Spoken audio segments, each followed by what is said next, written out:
Hello friends, welcome to Mamon's kitchen and family blog. आज मैं बनाबले लैसो वेज फ्राइड राइस। तो वेज फ्राइड राइस बनाब कारण आमार लागिब बासमती राइस, जेटु मैं 2 घंटा आगत তিয়াई राखिसिलो।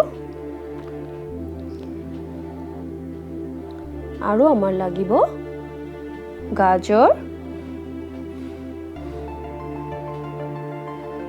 फ्रेंच बीन जेटु मैं आगतियाकै काटि राखिছো,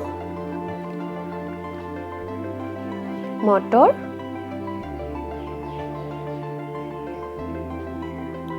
किसमिस, काजू,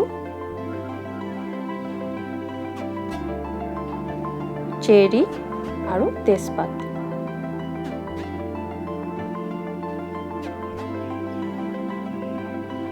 और लागिसे निमख, इलाची, दारचिनी, इलाची गुड़ा, जालुक गुड़ी, आदार रस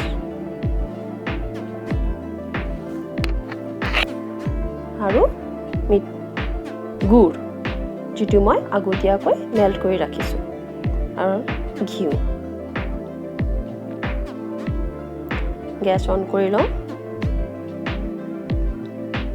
এতিয়া চাউলখিনি পানীত দি দিওঁ।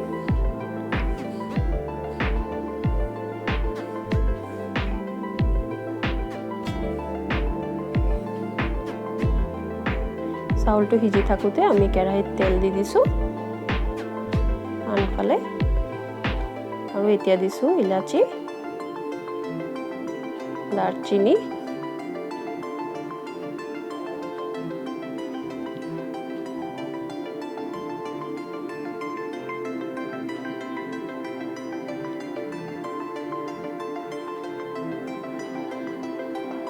তেজপাত,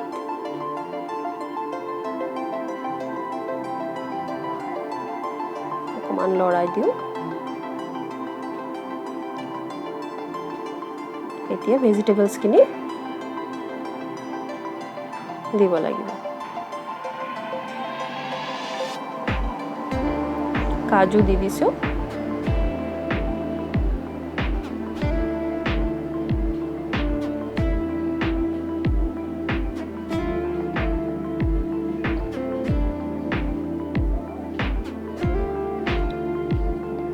এতিয়া কিসমিসটো দি দিম।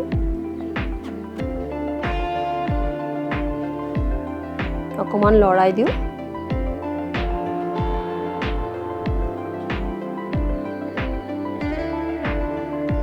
কাজুটো অকমান ব্ৰাউন হৈ গৈছে, এতিয়া আমি গাজৰটো দি দিম। এতিয়া বিনছ বিলাক দি দিওঁ।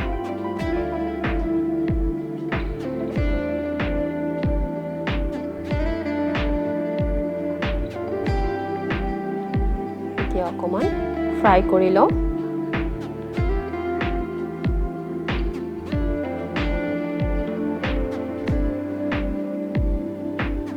এতিয়া চাই লওঁ চাউলটো কিমান হৈ গ'ল।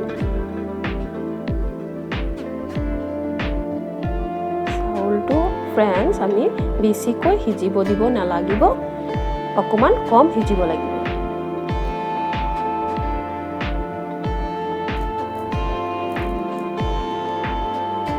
নিমখ দি দিওঁ।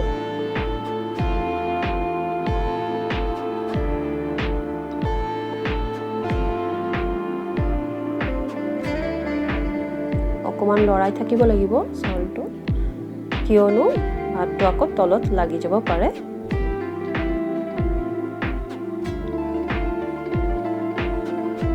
চাউলটো আৰু অকমান হ'ব।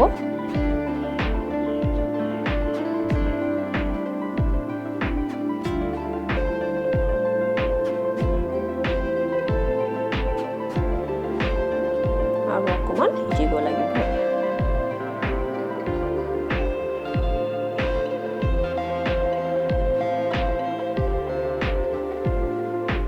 ভেজিটেবলছখিনি আমাৰ মোটামুটি ফ্ৰাই হৈ গৈছে।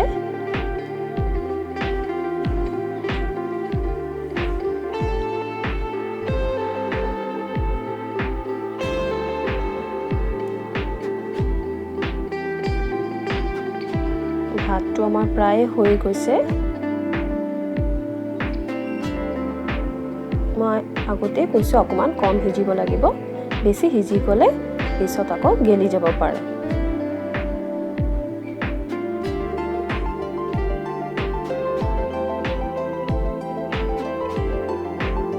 ভেজিটেবলখিনিও সিজি গৈছে, ভালকৈ ফ্ৰাই হৈ গৈছে।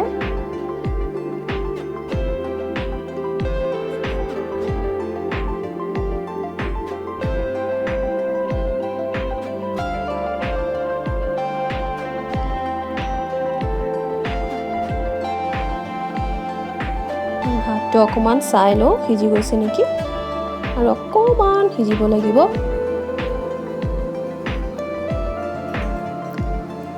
অকণমান আৰু বাকী আছে।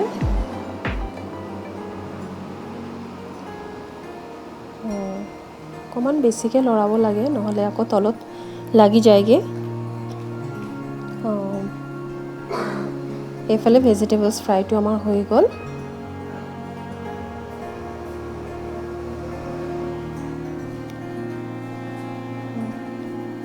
ভেজিটেবলছখিনি পূৰা সিজি গৈছে। এতিয়া চাওঁ ভাতটো হৈ গৈছে নেকি। ফ্ৰেণ্ডছ, এতিয়া আমাৰ ভাতটো হৈ গৈছে। এতিয়া আমি ভাতটো মাৰটো গিলি দিব লাগিব। এই যে আমাৰ ভাতটো মাৰটো গালি পেলাই এতিয়া চাওক কেনেকুৱা ভাতটো হৈছে। এনেকুৱাকৈ ভাতটো হ'ব লাগিব, পূৰা সিজিব নালাগে। তেতিয়াহ'লে যেতিয়া ভেজিটেবলছখিনি আমি মিহলাই লওঁ তেতিয়া ধুনীয়া হৈ থাকে, ভাতটো গেলি নাযায়। এতিয়া আমি ভেজিটেবলছখিনি ভাতৰ লগত মিলাই দিম।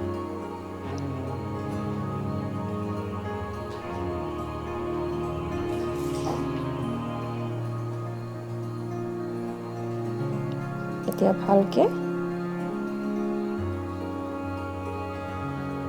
এতিয়া অকণমান মটৰছখিনি আমি অকণমান পিছত দিম, কিয়নো এইটো আগত দিলে অকণমান টান হৈ যায় আৰু বেছি বইল হ'লেও ভাল নালাগে খাবলৈ। সেইকাৰণে অকণমান ভাজি লৈছোঁ। হৈ গ'ল আমাৰ ভাজিটো, মটৰ ভাজিটো হৈ গ'ল। এতিয়া আমি মটৰখিনি মিলাই দিম।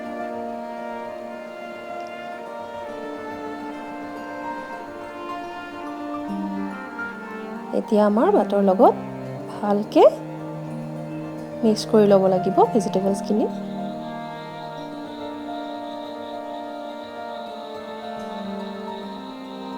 ভেজিটেবলছৰ কালাৰখিনি ভাল লাগে।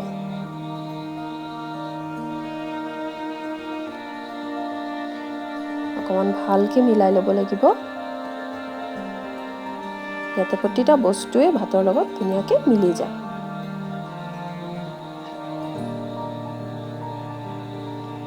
এইখন এতিয়া অকণমান আমি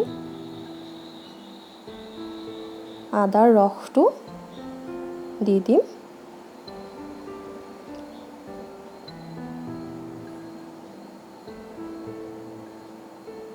তাৰপিছত আকৌ মিলাই ল'ম অকণমান।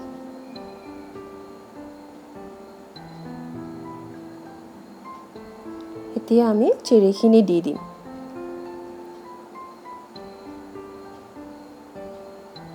এতিয়া অকণমান আকৌ মিলাই লওঁ।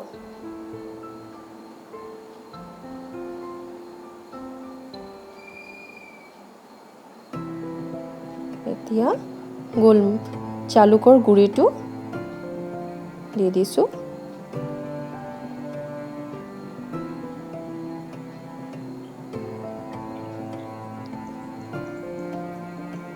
আকৌ মিলাই লওঁ। প্ৰতিটো বস্তু দিয়াৰ পিছত অকণমান মিলাই ল'লে ধুনীয়াকৈ, অকণমান লৰাই দিলে তেতিয়াহ'লে ধুনীয়াকৈ মিলি যায়।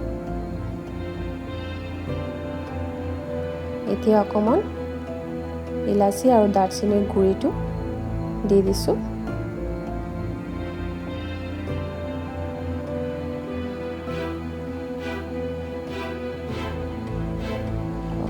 আকৌ আৰু এবাৰ লৰাই লওঁ।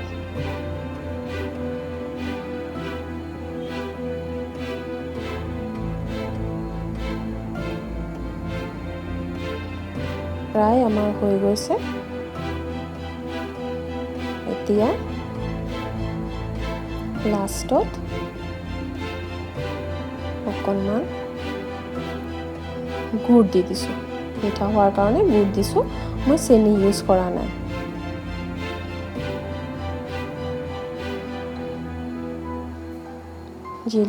যিবিলাকে চেনিটো খাব নিবিচাৰে গুড় দি ল'ব। মই সাধাৰণতে গুড়ে দি বনাওঁ। এতিয়া ঘিউ দি দিছোঁ।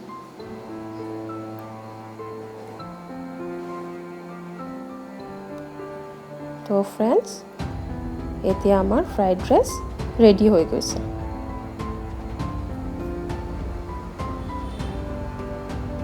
চাওক কেনেকুৱা হৈছে ফ্ৰাইড ৰাইচটো। এতিয়া অকণমান সজাই দিওঁ।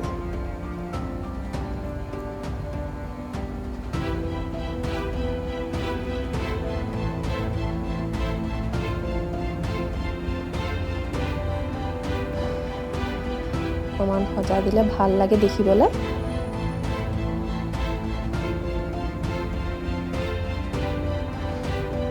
তো ফ্ৰেণ্ডছ, এতিয়া আমাৰ ৰেডি হৈ গ'ল ভেজিটেবল ফ্ৰাইড ৰাইচ। ফ্ৰেণ্ডছ, যদি আপোনালোকৰ এই ভিডিঅ'টো ভাল লাগি থাকে তেতিয়াহ'লে প্লিজ লাইক, শ্বেয়াৰ আৰু কমেণ্ট কৰিব আৰু এই চেনেলটোক ছাবস্ক্ৰাইব কৰিব। Happy living